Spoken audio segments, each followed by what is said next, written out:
chete nguva dzose. Ndinorangarira zvakatanga kungoti mhoro chete.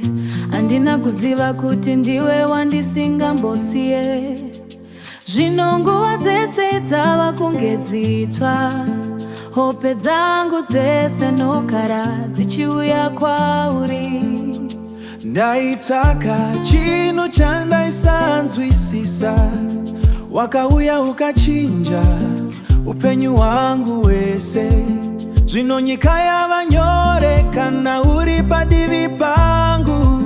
Ndiwe unoita kuti moyo wangu urarame. Takafura pazvakanaka nepazvakaoma, asi zvese zvakatidzidzisa kukura. Ndinokuvimbisa moyo wangu, zvese zvandiri murima kana namuchiedza. Ndinenge ndiri newe, kana nyika ikaputsika, ticharamba takasimba. Rudo rwedu runotanga pano murwioru.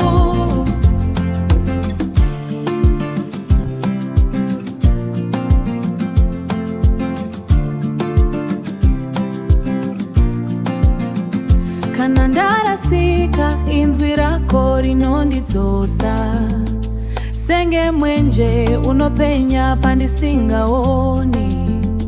Unondibata zvinyoronyoro ndonzwa ndakanaka. Nemi handichachi chero zvodie. Kana uchinyemerera zuva rinobuda zvakare. Kutya kwangu kunovhevha kwanyangarika. Ndichava pekuvanda kwako, ndichava musha wako kwesowe. Takafura pazvakanaka nepazvakaoma, asi zvese zvakatidzidzisa kukura.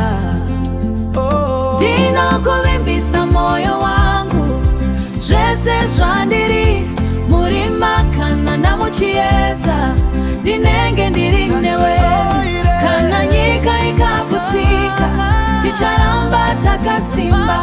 Rudo rwedu runotanga pano murwioru. Nguva dzose isu ticharamba tiri pamwe.